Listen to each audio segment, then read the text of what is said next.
टिक नहीं पाता और गिर जाता है।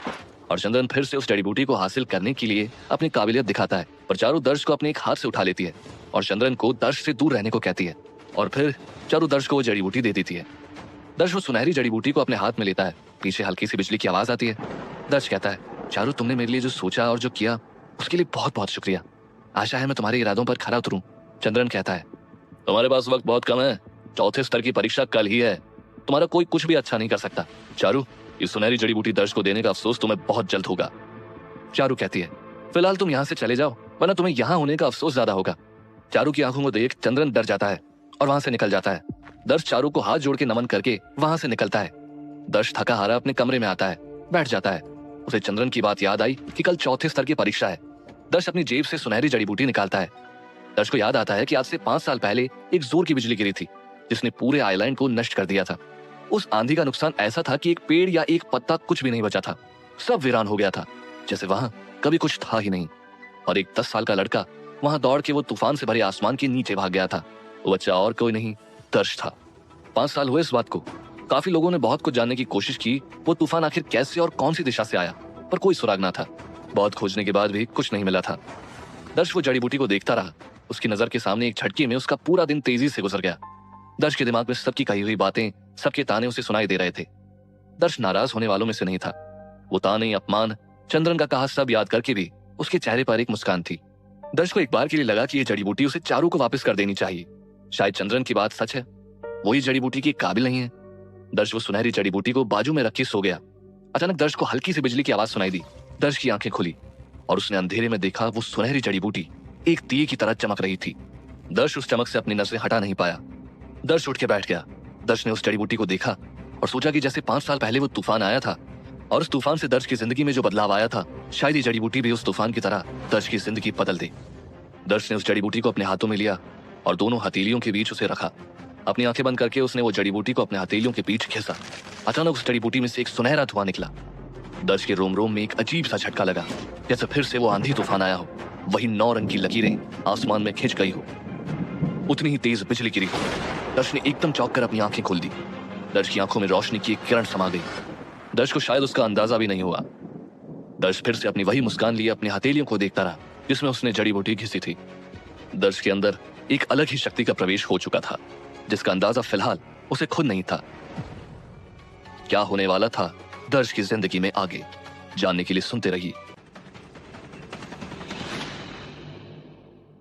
फ्लाइंग ड्रैगन स्कूल में चल रहे मार्शल आर्ट्स के अभ्यास में 4 स्तर थे और हर एक स्तर में 9 अलग अलग छोटे स्तर हैं। पहले 2 स्तर 15 महीने में पार किए जा सकते हैं उनका अभ्यास करके। उसके बाद तीसरा स्तर आता है। जो तीसरा स्तर पार कर पाता है उसे चौथे स्तर के लिए पुस्तक हासिल करने का हक मिलता है। काफी शिष्य तीसरे स्तर में ही हार जाते हैं और जो तीसरा स्तर पार कर चौथे स्तर की ओर नहीं पहुंच सकता वो बाहरी शिष्य में गिना जाता है। दर्श को फ्लाइंग ड्रैगन स्कूल में दाखिला लिए 5 साल हो गए थे और उसने मार्शल आर्ट सीखना शुरू कर दिया था। दर्श ने कुछ ही महीने में पहले 2 स्तर पार कर लिए थे, पर तीसरे स्तर में वो पिछले 5 साल से हार रहा है। उसका कारण है 5 साल पहले वाला हादसा। 5 साल पहले जो आंधी तूफान आया था और दर्श जब उस आसमान के नीचे जाकर खड़ा हो गया था, तब उस तूफान से दर्श भी प्रभावित हुआ था। उस दिन से दर्श के अंदर 9 बड़े राक्षस की ऊर्जा थी और इसी ऊर्जा के कारण दर्श ने पहले 2 स्तर झट से पार कर दिए थे। पर जैसे हर चीज को ईंधन लगता है, वैसे ही उस ऊर्जा को भी ईंधन की जरूरत थी। समय के साथ दर्श के अंदर की वो ऊर्जा ढलती गई और वो तीसरे स्तर में नाकामयाब होने लगा और लगातार 5 साल तक ये किस्सा चला। और आज 5 साल के लंबे अंतराल के बाद फिर से बिजली गिरी थी। दर्श जाग उठा। उसने खुद को देखा। उसे अपने अंदर एक अलग ही ऊर्जा का अनुभव हो रहा था। दर्श ने खुद से कहा, कामयाब, पूरे 5 साल बाद फिर से कामयाब। इसी दिन का इंतजार था। जब तक ये शक्ति मेरे अंदर है तब तक मुझे कोई नहीं हरा सकता। दर्श ने अपने हाथ, अपनी आंखें सब ध्यान से आईने में देखा। दर्श को लग रहा था कि वो ऊर्जा इतनी तेज है कि अभी उसकी चमड़ी को चीर के बाहर निकलेगी। दर्श मुस्कुराया। इस बार की उसकी मुस्कुराहट में अलग ही जादू था। वो जानता था कि लगातार और दूसरे 5 साल भी अभ्यास करता फिर भी कभी आगे नहीं बढ़ सकता था, क्योंकि उसे जिसकी जरूरत थी वो थी ये ऊर्जा। दर्श ने खुद से कहा, पिताजी, आज तक आपने मेरी वजह से जो भी कुछ सुना है, जो कुछ भी सहन किया है, वो सब का अंत होगा। चारू, तुम्हारे भरोसे पर मैं खरा उतरूंगा। दर्श को याद आता है कि कैसे इतने बड़े मालाबार परिवार में हमेशा उसे धिक्कारा जाता था। आज तक अगर वो ये सब झेल पाया है तो सिर्फ चारू और उसके पिताजी के सहकार की वजह से। अपने पिताजी का सपना पूरा करेगा, ये सोच से ही दर्श फूले नहीं समा रहा था। दर्श बाहर निकला। पूरा मैदान हजारों शिष्यों से भरा है। उसने देखा कि सब लोग परीक्षा की तैयारी में लगे हैं। कोई बार बार दाव का अभ्यास कर रहा है तो कोई ध्यान में बैठा है तो कोई भगवान से प्रार्थना कर रहा है परीक्षा पार करने के लिए। बहुत ही गंभीर माहौल बना हुआ है, जैसे ये स्तर पार करना ही जिंदगी का एकमात्र उद्देश्य हो। ऐसे सब शिष्य अपना अभ्यास कर रहे हैं। अचानक दर्श पर किसी ने पीछे से वार किया। दर्श झुक गया। इस बार वो वार से बच गया और वो सामने वाले पर दाव खेलने ही जा रहा था, पर उसने खुद को रोक लिया क्योंकि सामने चंद्रन था। चंद्रन हंसा। क्यों, क्या हुआ? मुझे लगा तुम अभी मुझ पर दाव खेल के मुझे दूर फेंक दोगे। दर्श, मैं ऐसा क्यों करूंगा भैया? चंद्रन ने व्यंग में कहा, तुम्हारे पास तो सुनहरी जड़ी बूटी है ना, भूल गए? कल तुमने धोखे से चारू के पास से वो ले ली थी। भैया, मैंने कोई धोखा नहीं किया। चारू ने अपनी मर्जी से मुझे वो सुनहरी जड़ी बूटी दी है, और अगर मैं आज ये परीक्षा पार कर लेता हूँ तो मैं खुद वो जड़ी बूटी चारू को वापस दे दूंगा।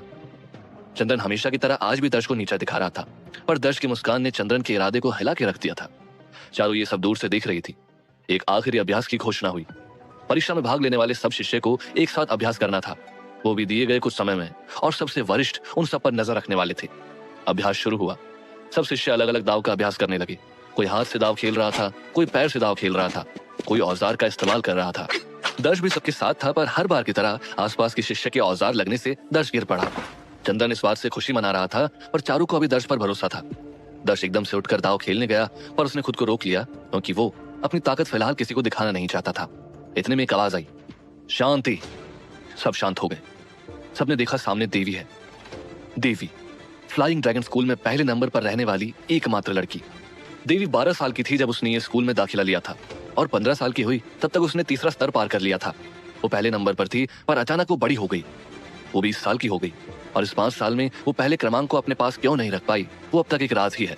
पर आज भी देवी का स्कूल में बहुत मान सम्मान है। देवी को देख सब हजारों शिष्य अपने घुटने पर आ गए। देवी ने कहा, आज सबसे महत्व, सबसे तेज स्तर, तीसरी स्तर की परीक्षा का दिन है। क्या सब तैयार हैं? सबने अपना सर झुकाकर देवी को हाँ कहा। देवी ने कहा, इस बार परीक्षा में पहले आने वाले को न सिर्फ चौथे स्तर की पुस्तक हासिल करने का हक मिलेगा, पर साथ में एक इनाम भी मिलेगा। सब शिष्य में अंदर अंदर चर्चा होने लगी कि इनाम मिलेगा। कैसा होगा, क्या होगा? आज तक कभी ऐसे इनाम की घोषणा नहीं हुई है। देवी ने अपना हाथ उठाया और सब चुप हो गए। देवी ने अपने पीछे बड़ा सा धातु का दरवाजा दिखाया और कहा, ये दरवाजा तुम सबकी किस्मत तय करेगा। इस दरवाजे से अंदर जाना है, और अंदर की परीक्षा पार करते हुए जो दूसरे दरवाजे से बाहर निकलेगा वो विजेता होगा।